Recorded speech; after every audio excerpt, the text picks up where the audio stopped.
and welcome to another Fluid Webinar Series event. We're here today to talk about the automotive industry and advertising for automotive dealers. The title of our webinar is Less Talk, More Browsing, Auto Sales in the Digital World, and it's a how-to market for automotive dealerships. I'm really excited today to have a very special guest. Today with me is Wayne Walth, and I'll let him introduce himself in just a moment, but as you guys know, my name is Dustin Cederholm. I'm the Digital Marketing Director for Fluid, and I've been here for about 3 years and been helping different clients of different sizes just win in the digital space with all the different changes and everything, trying to stay on top of things and help clients as we can. But as we know, our guests are always much more important than myself, and so Wayne, do you want to take a minute just to introduce yourself? My name is Wayne Walth. I'm the marketing manager at Ed Kenley Ford in Layton, Utah. Background, I was in retail management for 17 years, and then in sales management for 11 years. And I got out of that and went into the automotive industry in 2002 and been in sales and management, and now I'm in marketing management for Ed Kenley Ford for digital as well as accessories. Excellent, and so we definitely think we have the right person here to help us today.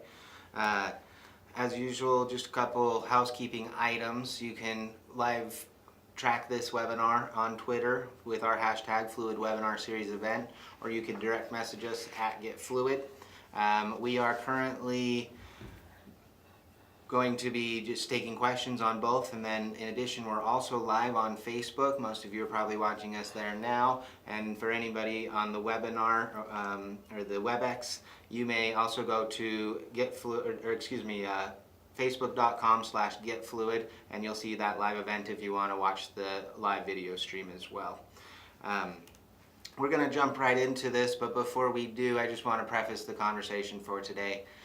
What we want to go over is, as usual, the kind of best practices and market,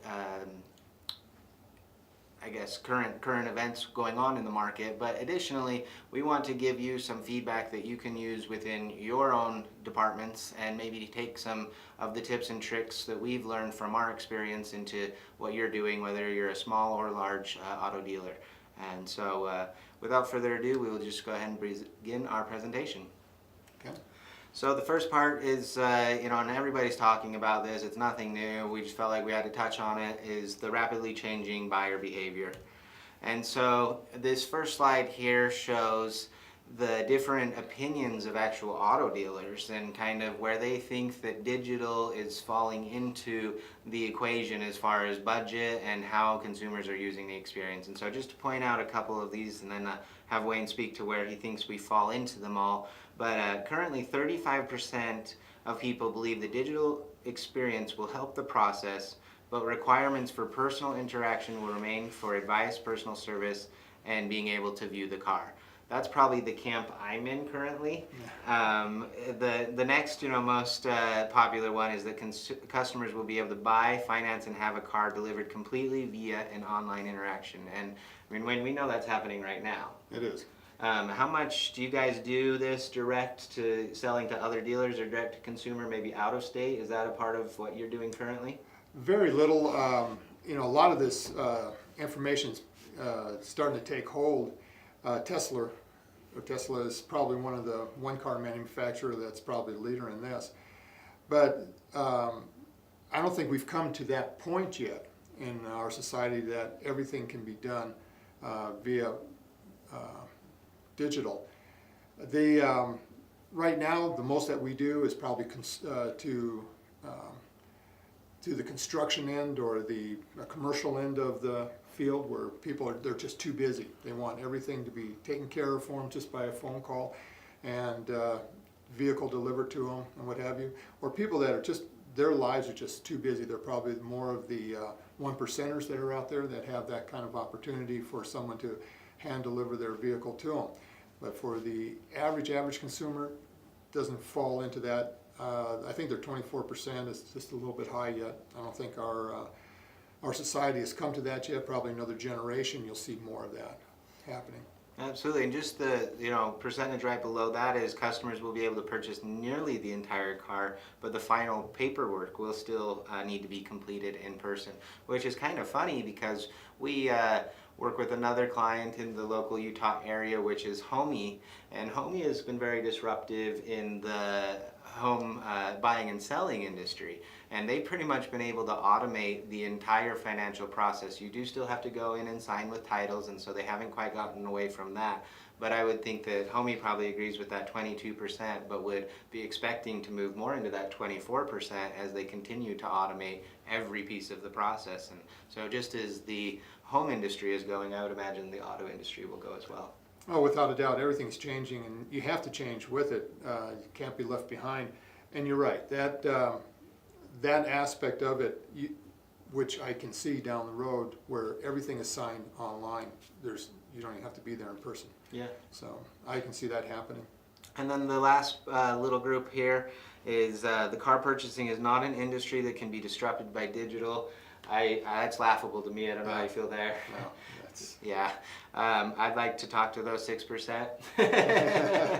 Maybe get an age demo. Maybe there's a common denominator there, but definitely don't agree with that. And I think that you're seeing that with the movement of Tesla and some of these other. I mean, they're proving digital works. And then the last part is just car purchases will be viable with the click on your phone and mobile. I think that's another percentage you'll actually see go up as mobile devices consume our lives. Absolutely. The next is more of the buyer journey itself, and so we just wanted to show you a few of the different stages and where people put themselves as far as how they think that they interact with digital and how they end up experiencing the dealership experience. And so the first is just I narrow down the choice to 1 or 2 cars via manufacturer web information and then go to the dealer. That represents about a quarter of all people at this time. The next quarter is represented by I actually visit a dealer first, do additional manufacturer and third-party web-based research, and then make my decision. Third quarter, I guess, is I do my research and then call the qualified call center to book a test drive. And then the last quarter is broken down in between I do my initial research through social media, which I think is a growing avenue, and then the last portion being I do not use the website at all, I just visit the dealer. And so Wayne, I kind of wanted to just talk to you about each of those different personas more or less, and what are you seeing? I mean, let's just talk through the first one. I narrow down the choice to 1 or 2 cars. Is that what you're, and then come into the dealer, is that kind of what you're seeing? Or? Yeah, you're seeing that, and I think that percentage is correct, at least in our dealership, where people will kind of come in with an idea already what they're looking for, and then try to make a decision on that basis. There's an interesting stat there. In 2005, the average consumer was visiting 5 to 6 auto dealers. In 2015, that's been reduced to 2 to 3. And so I think through those stats, and again, you can have any type of report or metric, and I think Wayne actually being the guy on the ground here, I appreciate that he would acknowledge that percentage. But I do think that the statistics across the nation are also betting that people are doing more research online. Then this other half, I visit a dealer and then go back and do research. What do you think about that? Well, in the car industry, that's called the B-backs. And you're finding more of those in today's society, where people, they want to go in a comfortable atmosphere, take a look at some of the vehicles that they were considering, and then go back and do some additional research and making their final decision. And how they were treated at the dealership will determine whether or not they come back here or back to the other one. And you're correct. They're not going to see 5, 6 different dealers already. They've done their research online. They know kind of what they want and who they want to shop with, and what kind of reaction they got from any kind of previous inquiries that they've made through the dealership. I'm going to come back to that on the B-backs. I think there might be some underlying definition of that. However, what is it that you think you guys have done, and maybe a trick that you could help the group with as far as B-backs probably not coming back? How are you getting B-backs to come back? Well, in the car industry, it was always before when somebody came in, you get that sale now. Because if they go down the road, a better salesman will get the sale now. Well, then that individual that was probably looking for the vehicle was put into a vehicle they didn't want, that they were something that they weren't comfortable with. So In our dealership, we try to make them as comfortable as possible. We give them a very friendly and warming atmosphere to make their car decision in. And if they do leave, they'll be coming back because of the way we treated them. And what we offer too, which we offer at our dealership, is that lifetime engine and transmission warranty on used and new vehicles. So that gives us a leg up, you might say, in the industry or in our local industry. So that's where we really try to work on those two factors: how we treat our customers, and with that offer of the lifetime. That's fantastic. Kind of more or less the customer experience, but a little bit of a hook as well. Yes. True marketer's toolbox. Let's talk a little bit about this next group. I do my research and then call the qualified center to book a test drive. I think that might be, through our conversation, Wayne, something that's a little bit third-party program that you're using. Can you kind of describe what that is? There's almost all the third parties are getting to that point now where they want to find the qualified buyers out there, and there are different types of social and marketing techniques. The people, because now you just don't take a mailer or email blast just to everybody. That's a waste of time and energy. Now they're honing it down to those that are qualified buyers that are coming into the market, and those are the ones you definitely want. They're lower in the funnel, and then once they find that individual will be contacted either by them or by us to set up a time for them to come in at their convenience to take a look at the vehicle, test drive the vehicle, and that vehicle needs to be ready with their name on it, sitting there, presentable, so when they drive up, they go, oh, there's our car, it has our name on it already, so they go in there, there's no pressure, they know exactly what they were looking for, they weren't hooked to come in on a different type of vehicle that they weren't or they didn't have any intention of even looking at. So again, being very transparent and open to the customer's needs. The table reservation model of car sales, huh? Yeah. Awesome. And then there's this last 4% that just do not use the website at all. Do you get people like that, Wayne? Well, we get those people that just drive by and they go, and we ask them what caused you to come in to buy a vehicle from our dealership. Oh, we're just driving by and we happen to see it. But if you talk to them more, they have used digital to research, Google and what have you, to do some research. They've done some research online. Sure. To get some kind of an idea. So yes, they might have just stopped by and we were lucky. We happened to have the right vehicle out there that they were having to drive by and buy. And but they still did digital research. Absolutely, and I don't think that number is ever going to get to zero, simply for the fact that the unfortunate fact, I guess, of our nation, that we don't have free Wi-Fi and internet for all. And so there's obviously those people who just don't have the accessibility to it, who are going to still need a car. And so hopefully that'll change as we build the nation's infrastructure a little bit to make everybody have an equal playing field for this digital that's so much a part of our lives at this point. The only section of that we are just going to skip for now, because we have a whole section on reviews, is the social aspect of that, but we'll be coming back to that. So just quickly, we want to talk about the different types of marketing that are available, and pretty much consider that this is broken into 3 groups. It's the traditional, digital, and event marketing for auto. And so we wanted to show how together they all create an omni-channel marketing experience for the consumer, and really neat opportunity for the dealer, but also try to debunk a few myths that might be going on in the industry. The first just being traditional advertising. We hear this as an advertising agency all the time, the traditional is antiquated, it just doesn't work. And so showing this image is just kind of traditional in the rear view. I think Wayne and I are probably on the same page here that that might not be the case, especially for the automotive. And so I wanted to just show you this. Wayne, are you doing much print or newspaper? We're not, and not until that, you might call it fad, but I think it's secular. I think after a while it'll probably come back as people are be tired of the digital aspect of shopping, and they still like to have that paper in their hand. But today, it's not. I agree. And so one of the few channels we would say we haven't seen a lot of success is in there, but it does also depend on your market. And so every demographic is going to be different. So it's not something I would simply write off, but I do think we're seeing a lower return for the cost. A couple things that we definitely believe in, and Wayne, I'll just kind of tee these up and have you tell us what you think, but I think the first and foremost, the billboards, we're just not getting away from them. Everywhere you drive throughout every city I've ever been in, there are auto billboards. Why are people choosing to do that still? Well, you still have to broaden your footprint. Even though that, yes, digital is great, but you have the billboards, people are driving, you are advertising to a very high part of the funnel. I mean, they're just right there at the lip. They're not considering now. With the car industry, understand our purchase is not like it is for the restaurant where you can probably go there once, twice a month. You're going to do this once every 3 to 5 years, this purchase.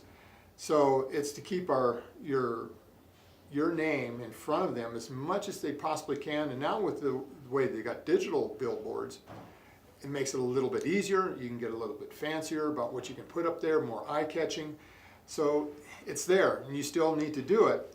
And you won't be able to attribute how you can say, tracking it for return of your investment. Sure. It's real hard, but you still have to be there. And that's an interesting thing you bring up is the billboard companies have obviously identified this. It's one of the more popular counter arguments to why not to use traditional indoor billboards. But the billboard companies are working with other technology providers, and that ever-present cell phone with its GPS on is helping billboard providers do two things. First off, they're doing a better job of targeting. In the past, billboard targeting was based off of the local area, and so they would basically look at the demographic of the neighborhood and determine that you had a high propensity of purchasers in that neighborhood, and so you should put a billboard nearby that. But as we all know, most of us commute to work. And so we're going from that neighborhood to many different areas of the city, and we might be doing that every single day. So where a billboard's demo might not work, it might actually be getting actual car traffic going by that does fit the demo. And so there are technology providers who are now helping the billboard companies to identify what the demo of the people passing the billboard are, rather than looking at the neighborhoods. And so that's a big game changer. The second is that they can actually start tagging phones and just kind of geoing devices that pass billboards, so that they can determine if they saw a billboard or potentially would have seen a billboard and then are walking into the store. And so we'll talk a little bit more about in-store attribution later, but there are some big changes to billboards that I think are going to help them stay relevant, not to mention the fact that they're just ever present, ever working. And I kind of like the exit arrows and things like that. I think that I can see it from afar and just makes me know, and it gives me the association to the city plus the dealer a little bit. Next is radio and TV. Wayne, how do you use these channels if you do it all? Well, we do. We do some radio and some television. Again, using your money wisely and where the ads are going to be placed. We use cable for our TV, and it seems to do well. Again, we're coming into an age where a lot of people are DVRing, and I do it strictly because I don't want to watch advertisements. Wayne's young and hip, man. I just spin right through them and get back to what I was watching. So you have to be kind of careful of that. So we target more news, which you watch, have a little bit more of an attention getter there, and also sports. And of course, you're generally aren't going to record sports as much as you would probably other type of shows. So we're more apt to be seen in that area. And radio, if it's the right market, again, the demographics, if it calls for radio, we'll definitely do it. Especially if you're going to go after different markets like Hispanic market and such. Radio is very, very important to your business. That's a great point. Talk a little bit about Memorial Day. Would that be a fit for something radio? Would you consider that, or still maybe go more digital with it coming up? Just wondering what your thoughts are. Well, my thoughts would be I still would go more digital. I think in radio, if you're talking about Memorial Day, I don't think you get a lot of listeners personally. If they're traveling, they're going to be out of your area. If they're short stints, they're probably out in the backyard having a barbecue. So in the radio end, I'd probably go more digital because, again, I'm always looking for the ones that are lower in the funnel and putting more of my efforts there. And radio's a little bit more, again, it's broader, it's higher in the funnel, and you're not going to get the individuals that want to buy right now. They're not going to say, oh, I heard about that, I'm driving over there right now. No, it's more, okay, I remember that. I remember that. And I'm sure you all have heard some radio and television advertisements that just make you cringe.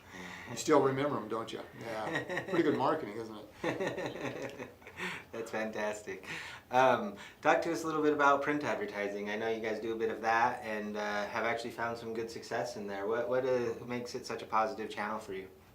Now, we speaking things like postcards, print, or... What kind of print do you do? Well, for what I do, we do a digital and print advertising through a company that will send out postcards to, again, targeted. They've taken their demographics and they've found out in our area who's in the market for a vehicle, and then they'll send out postcards to them advertising us. And then the same will go out in an email blast that they'll send out to the email to those individuals to target them. So limited in print advertising, that's just about all we end up doing. Might do a newspaper here or there, it kind of depends, but generally we're sold on that because we got a good deal on it for one time, and then we'll do it and see how it works. You always got to bite on some of those deals. Yeah. And you know, kind of more on the advertising agency opinion of that is print advertising definitely had a lull, and because of that, people stopped getting mail, which kind of created a void, kind of to your point earlier, that things are kind of cyclical. And so we would agree that print's a little bit high dollar for the reach that you're getting as compared to the digital channels. But when you have the right, you know, article or the piece that you can get in front of people, making a splash into a mailbox actually could have a good effect. And you still are seeing the events and the promos, you know, the key type things, get your free key and getting them in, and we do see success in those types of things, but they are definitely kind of dying down. You're hearing less and less of that. Just real quick to talk about the digital advertising for automotive. We've really kind of harped on this a little bit, but the fact is digital ad spend grew 28% from 2012 to 2013. That is obviously an extremely old number, and you can only imagine what has happened in the 4 years since, and that's actually quadrupled into 250+% over that same 8-year period. Ads seen on tablets have helped lift traffic, and so we're also seeing a device issue. And so we need to make our websites ready for desktop, mobile, and tablet experiences. Other things here are just basically like Super Bowl and what the Super Bowl does for the digital experience. Before people were consumed to the television, you could barely go to the bathroom. You know, you had to watch it so much, and now people barely are watching the game. They're fast forwarding the game, watching the ads, which is just mind-boggling to me. But even more so, it's the largest day for tweeting, like one of the largest days for tweets, as people just are going back and forth on this. And so people are using their traditional experiences of television, but then going multi-device and actually engaging with what they're seeing on TV, on digital, which offers a great ad opportunity for dealers to capture this, you know, extremely focused audience. Correct. You're absolutely right. And then just mobile site doubled traffic 2013 over 12 again, a little bit antiquated slide here, but we just thought, you know, a lot of red arrows going up, and the real fact is digital is just exploding, and it's something that I'm sure you guys are considering and or trying to decide how you're moving budget in those directions. We wanted to talk a little more specifically about some of the different things we think impact digital the most. And so obviously reviews are a highly discussed topic, something that people really are kind of on the fence whether they do it well or if they do it at all or if they like it or hate it. I have my own personal opinions, and in a way, I won't lie, even as an advertiser, I kind of hate it. I don't think that it's fair for most people who always want to give a negative. They're the ones who comment, and the ones who want to give positive often don't. And so to put a really quality business at the mercy of those types of people, I think is a little bit unfair. I definitely think it's valuable and we should be getting feedback, but I just think it's a little bit too lopsided in how much credit Google and some of those things are giving. That said, it's a fact that it's happening, and so we better have a pretty good marketing strategy to address it. So yeah, my opinion doesn't really matter. It's just that. But Wayne, why don't you actually talk a little more about the facts? You know, how are you generating reviews, managing reviews, and just kind of taking care of reputation management? Yeah, when I got into the car industry, reviews, again, the only ones you got were the bad ones, you know, because those are the ones that had the toughest taste on the tongue of the consumer. So they're going to write about it. They're going to let somebody know about it. But those that were pleasantly dealt with and they had a pleasing experience at the dealership, they won't. But that's the fact of business. It should be that way. Everybody should have a pleasant experience. That's what it should be. Should never be a negative. And of course, so what you have to do is you have to try to capture the positives, because like you said, Dustin, they're not going to write about the positives. Well, some do, right? No. But most. Now, if you're a consumer and you're going to buy a television, you're going to read reviews. If you're going to buy anything electronic, you're going to read reviews before you spend your hard-earned money on that particular item. That's a fact. I don't think there's anybody here that's going to say, hey, I've got some opinions from people, you want to read them, or you just want to go ahead and try it. You're going to say, well, no, let me try and read them. And I think today the consumer's getting a little bit smarter and finding out those that are bad reviews, there's more in the underlining review that's not being talked about, that had reasons why that customer probably was upset. And I'm saying that it probably wasn't all that bad. So you have to capitalize on the good ones. What we do at our dealership, we capture the good ones before they walk out of the dealership. We get them to write a review on how they were treated here at the dealership, off and aside with no interruption, and we get a lot of good reviews. So tell me, Wayne, I think that a lot of people struggle with that. You know, it's kind of a forward, hey, you know, help me out, even though you just gave them a great experience. Talk to me a little bit about like the emotional aspect of that, and maybe is there any pushback from salespeople who just don't feel comfortable asking somebody for that, and how have you overcome any of that? Well, in our dealership, I take care of the reviews. I see every customer before they leave because they come to me for their digital needs. Now, every vehicle's got digital needs. They've got some hours of sync.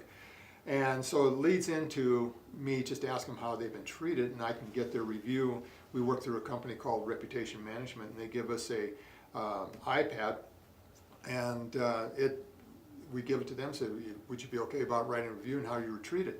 And they say, sure, not a problem. And I get an average about 40 a month that I post, and they're all between 4 to 5 stars. But again, I'm comfortable with that because I know our salespeople treat our customers so well. And so our salesmen, they don't ask for the review. I ask for a review at the dealership. It makes it easy and simple for them. They're left alone to write their review. And again, when I first got at the dealership, there were no reviews. No, that's not true. We had 4. And they were all negative. I said, we've got to change this. And looking at your competition is seeing it now more. In the past, not so much, but now more. The competition is seeing that reviews are valuable, and if you're not staying on top of it, you're going to be left behind.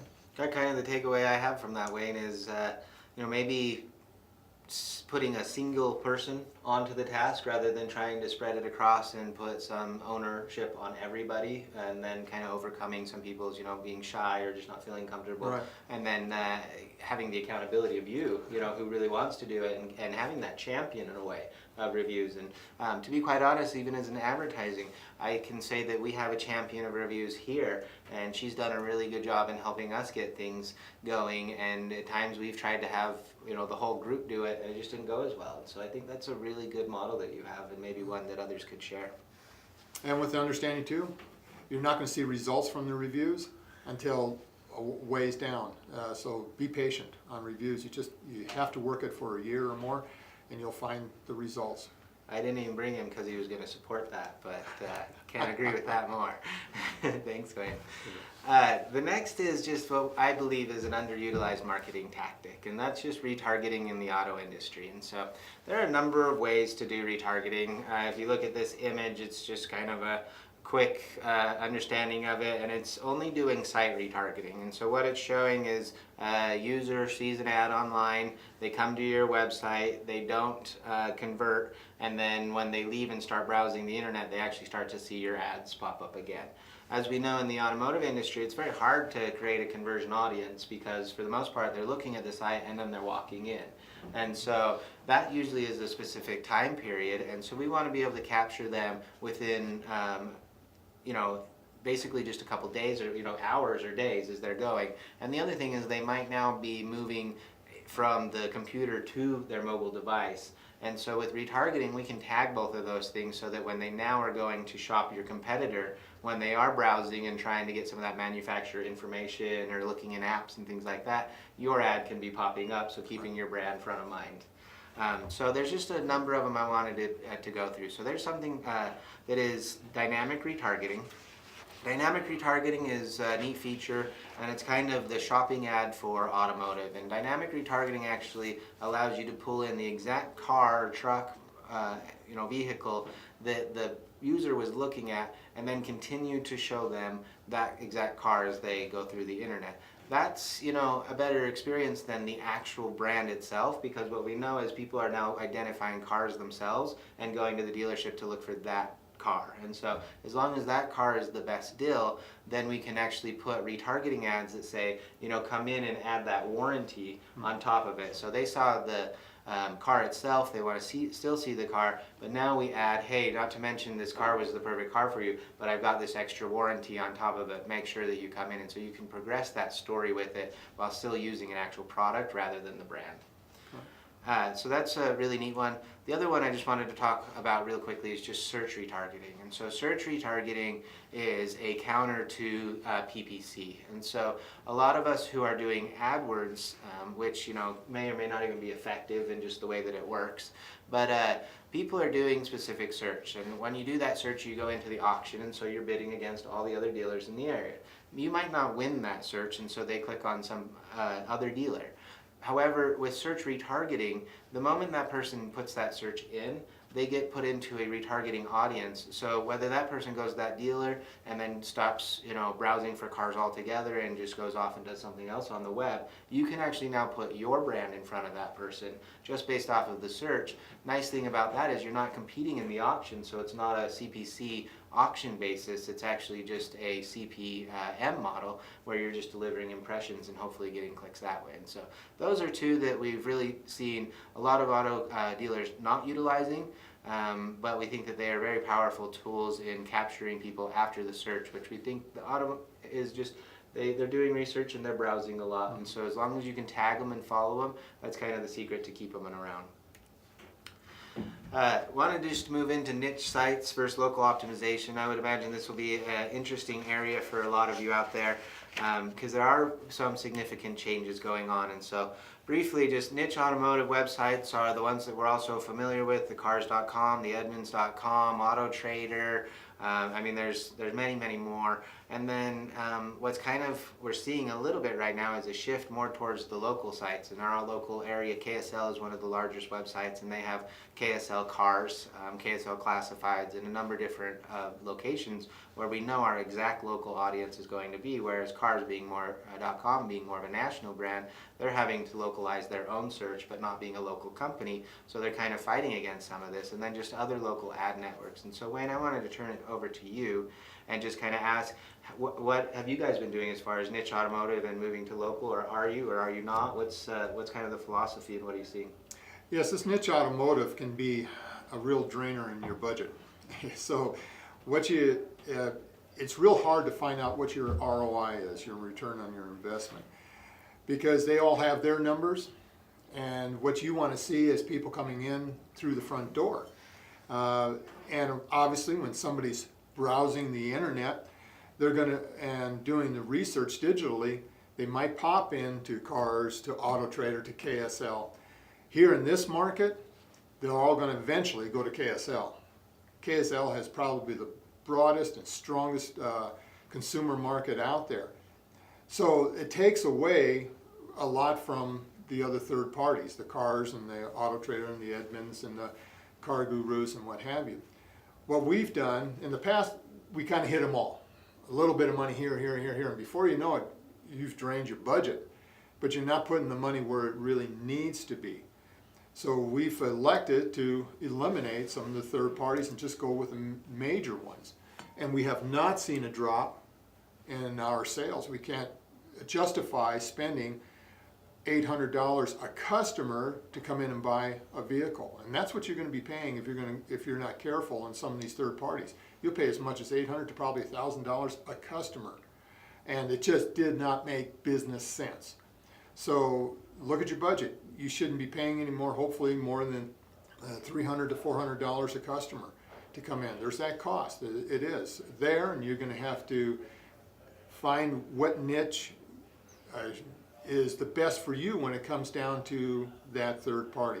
Like I said, we've eliminated, we were as many as 10, we're down now to 3. Wow, that's incredible.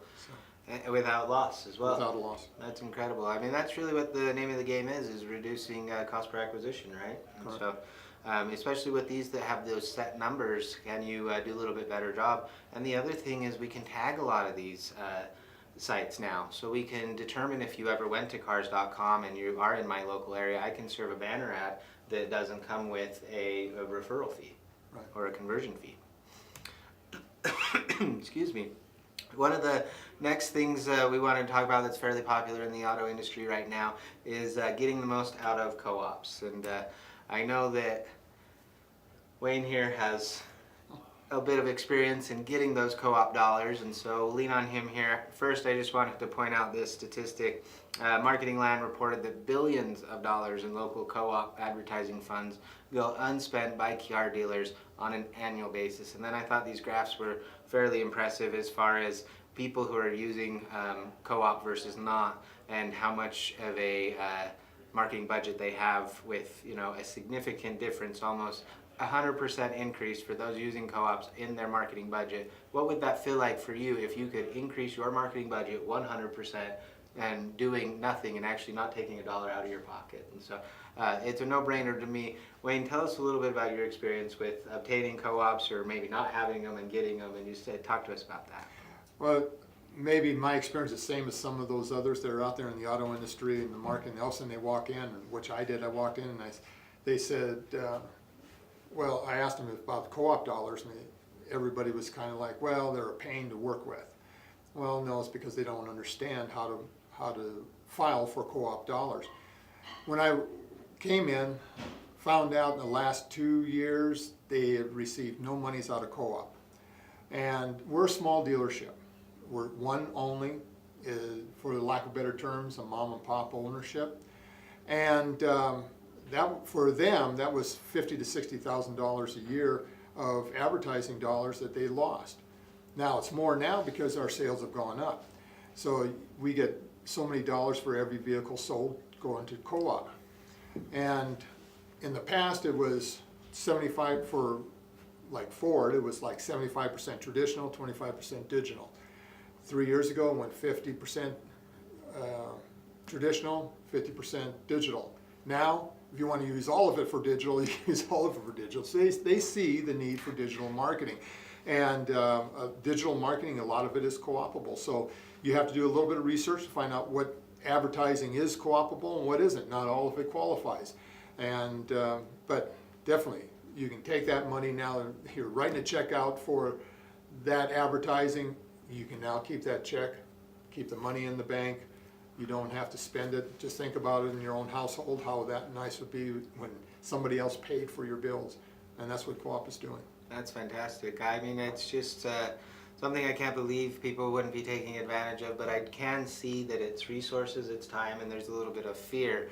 And I would argue in this day and age, there's got to be somebody within your company that can take the challenge on, and the reward would obviously be exponential. I mean, you're talking about, you have a higher budget because you sell more cars, but you also now have more budget because you actually applied for co-op. Right. And there's a lot of dealerships out there that do not pay any attention to co-op. They basically give it over. They say, well, that's the company comes in, the third party comes in, sells their product to the dealership and says, and it's co-opable.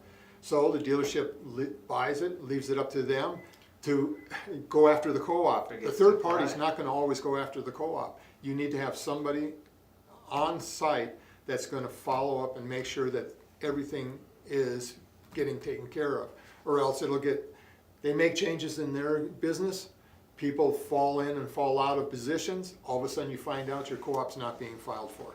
And that's what we found out in our dealership. Everybody thought it was being done, it wasn't being done by the other companies. That's a great story, and probably something we should all go back and check and just double check that our co-op is getting used. We're going to just touch briefly because the auto dealership, always really has, but even more so now with digital and some of the things that we can be advertising, but automotive marketing for all the different products and services that you really are. We call you an auto dealer, but nowadays you're much more than that. And so I just wanted to talk a little bit about how, other than just new car sales, what are auto dealers doing, and then maybe some of the different marketing tactics within each of those groups, which might be a little bit different than just the raw car sales. So Wayne, you're the used car guy. Tell us how you're doing the used car sales, or what you think is significant about that. Well, used cars are always going to be around, and they are the most profitable vehicle that you have on your dealership's lot, because you can buy it at a market, whatever that market price is now, and you can sell it a little higher. New cars, you're always going to be selling it at a cost. If you're going to be competitive, you're going to be down there. So the one saving grace is that you have used cars to sell, and those will bring you your most profit out of the used cars. But a car dealership doesn't stay alive by selling cars. They stay alive by their service department. And their service department's got to be profitable, or else your dealership, no matter how many car sales you have, your dealership will probably sink.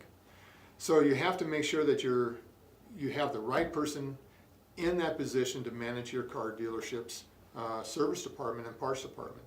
In our dealership, we do. We have outstanding managers there that run them, and they're at a point where they can't handle much more business, or else they'll put that customer 1 to 2 weeks out.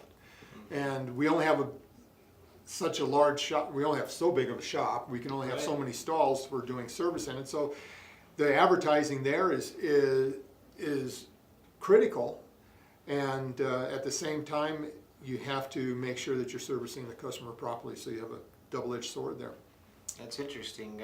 Are you to the point where you think you can be turning on channels when you need more service and turning them off when you don't, or are you kind of still just trying to navigate that? Just trying to navigate it still. Yeah.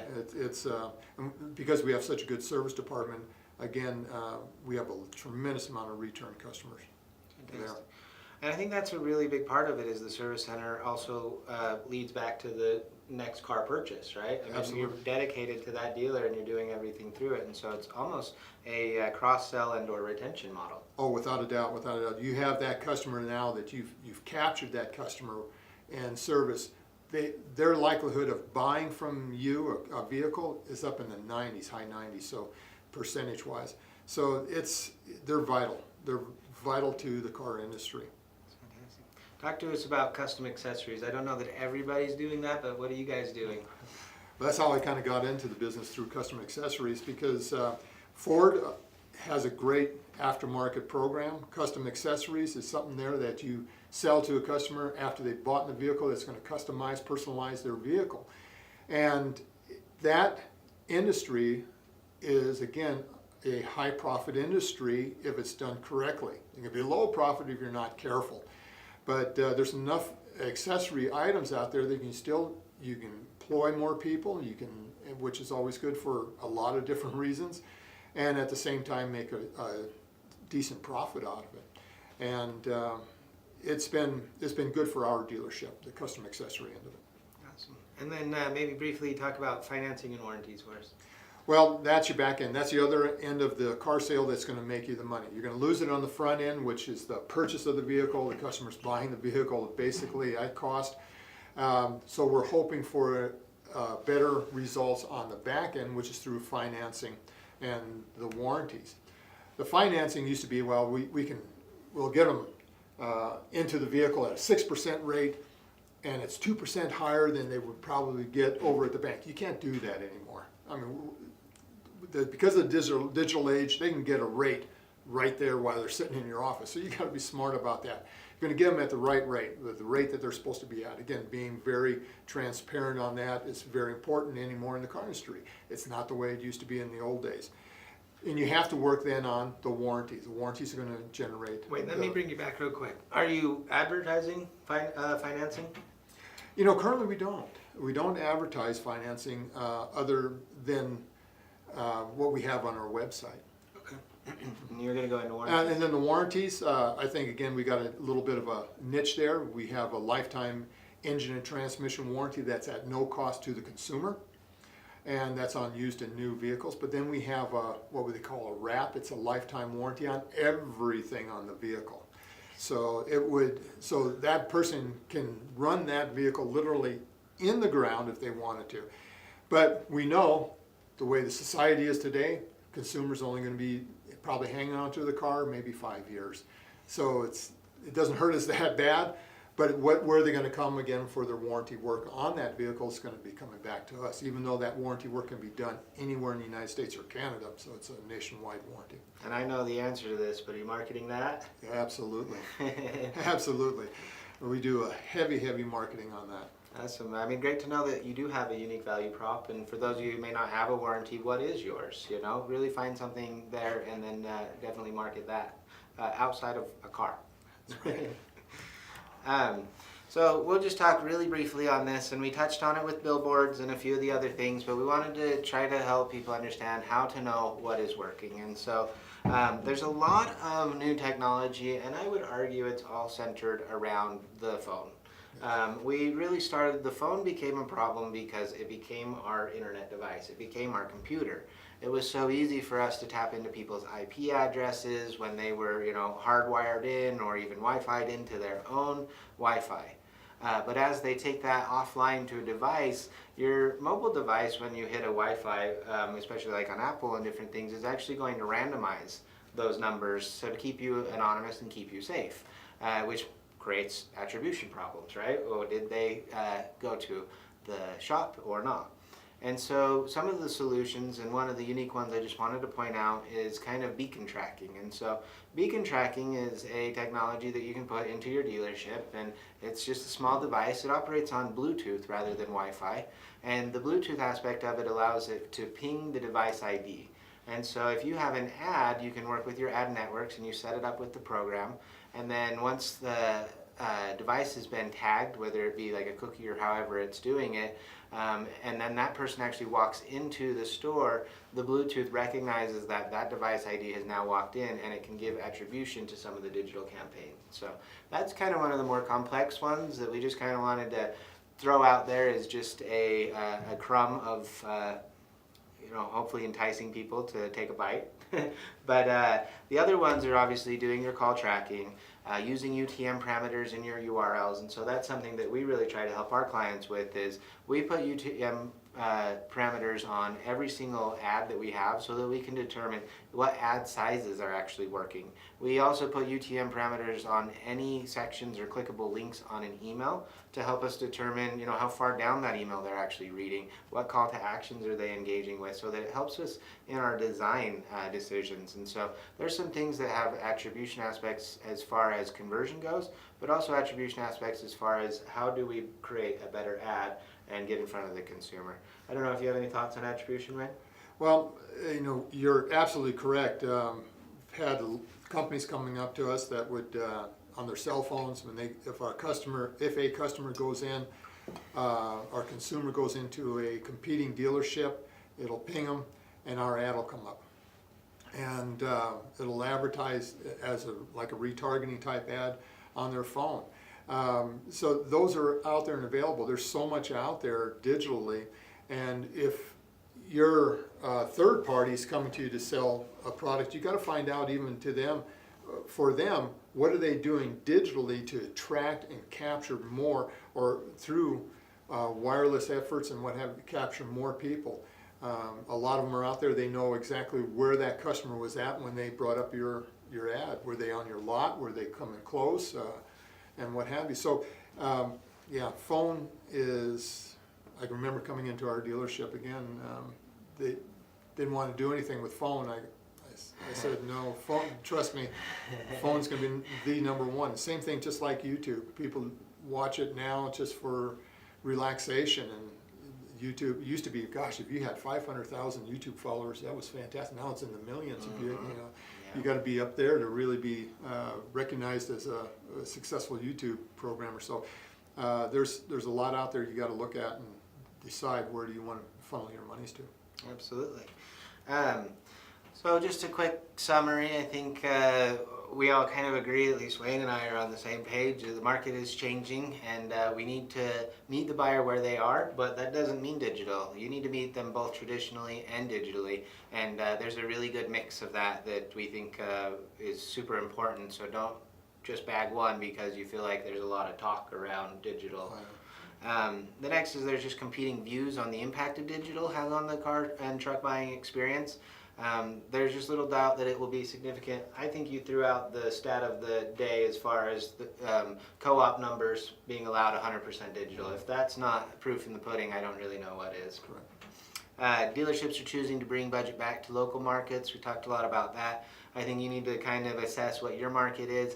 You know, again, maybe for a single auto dealer, local is that much more important. If you're national, you might need a different plan, and maybe that's where the bigger sites actually really do help you. And so definitely just assess yours, but we are seeing dollars being moved into local markets and just with different tactics to reduce that cost per acquisition. Co-op funds, we harped on that. Go get them, go find them, use them. It's free money, and everybody knows the rule on that. Don't leave it on the table. And then last is attribution has improved exponentially. I would argue we're a little early. You know, there's a lot of conversation about attribution.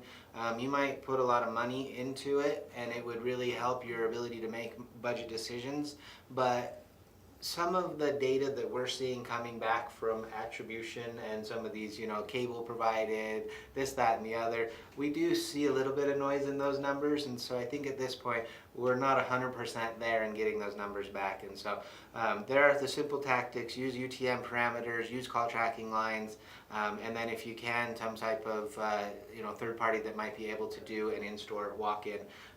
But other than that, be very careful with that, and I think the numbers at the bottom of the day, or at the end of the day, are really what you'll know if your marketing's working or not. Correct.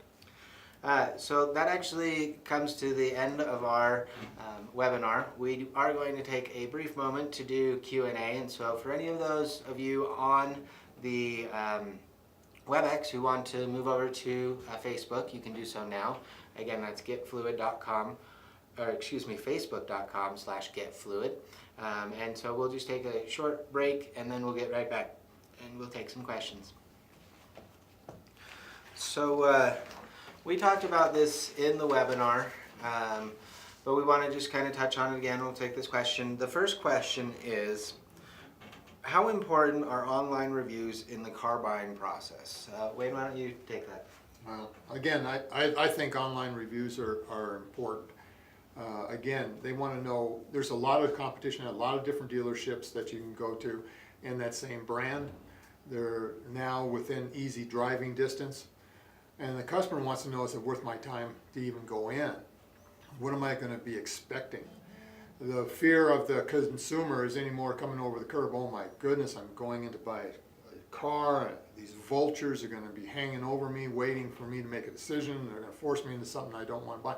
So you want to find all that fear probably beforehand, and the consumer wants that. They want to know, how has that happened? They're not checking on consumer reports on the vehicle. They're checking on you as how you deal with consumers. And so I just think it's viable in today's market. People, they don't have the time to be jerked around here and there. They want to know that they can go in there and take care of their business and leave. And so due to some of that knowledge, has that affected the way you guys do business? Oh yes. The way we deal with our business, our customer comes in, they're a guest to the home. If they've made a call beforehand to find out that vehicle's there, that vehicle's sitting up front, the keys are in our hands, ready to give them the vehicle for a test drive, and they have options that they can go and, as the old term would go, sleep on it. We want to sleep on it. That's why the be-back business is becoming a lot more prevalent. You'll find more people coming back after they've been to the dealership and they've had some time to sit and talk about it to make that final decision. So we recognize that, and our salespeople are just super. They're very welcoming and allowing the customer a lot of leeway. You take that line, I like they're a guest in your home. That's right. I like that very much. So our next question is how important is social media to the overall marketing mix for an automotive dealer? Social media is tough. I don't, to be involved in tweets Twitter is, it just doesn't, for us it doesn't work. And when it comes down to Facebook, I think you've got to be there. We have, it's something that you want to build. I don't know, we don't have a lot of followers. We have about 3,500 followers, but those are potential buyers. And how you deal with the Facebook aspect to keep them there is important. You want to make it refreshing and don't want to always hit them with the product line all the time. They want to be entertaining, so when they come on, so we try to keep it that way. And so when it comes to social media, that's about where we're at. Yes, we do the Pinterest and the Foursquare and things of that nature too, but not quite as much. And I just being the advertising person and consummate understander of, if that's a word, not a word, but whatever, is really just the fact that social media offers that opportunity to do what you were just talking about with reviews. Like, you can do boosted ads to get the consumer that might be on Facebook, but the actual page itself could really do more of the personality and make them be comfortable when they come in so that they're seeing familiar faces and things like that. So I do think there is a purpose for social media.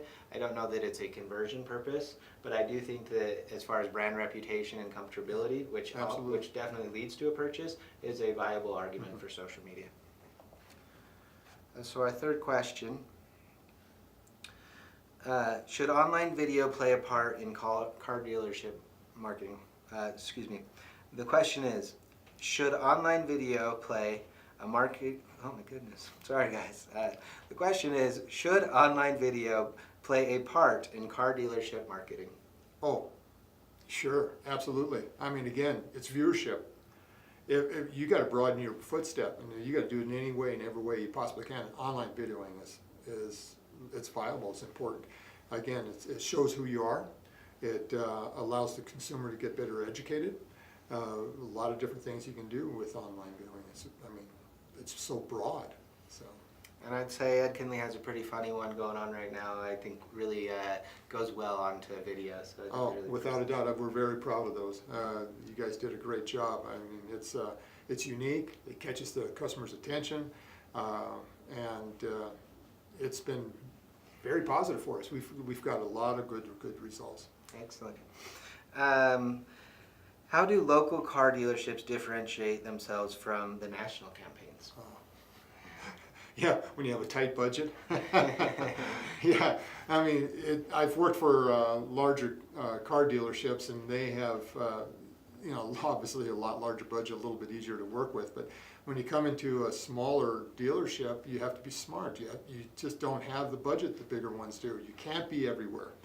You have to find out where you're going to get most of your recognition. And so you have just that to work with. You have a little bit tighter frame. Excellent, good answer. Our last question today is, how do you prevent your advertising dollars from driving sales at your competitors' dealerships? Wow, that's a good question. That is a good question. How do you prevent that from happening? Again, I think you're going to have to find out what it is that's going to draw their attention, what's going to capture their attention. The consumer's attention anymore is their attention span's very short. You have just a few seconds to catch that, and you've got to have something there that's going to go, okay, I remember that, and that's why I'm going to go there. Our lifetime warranty, the videos that we have, that we produce, they catch that customer's attention.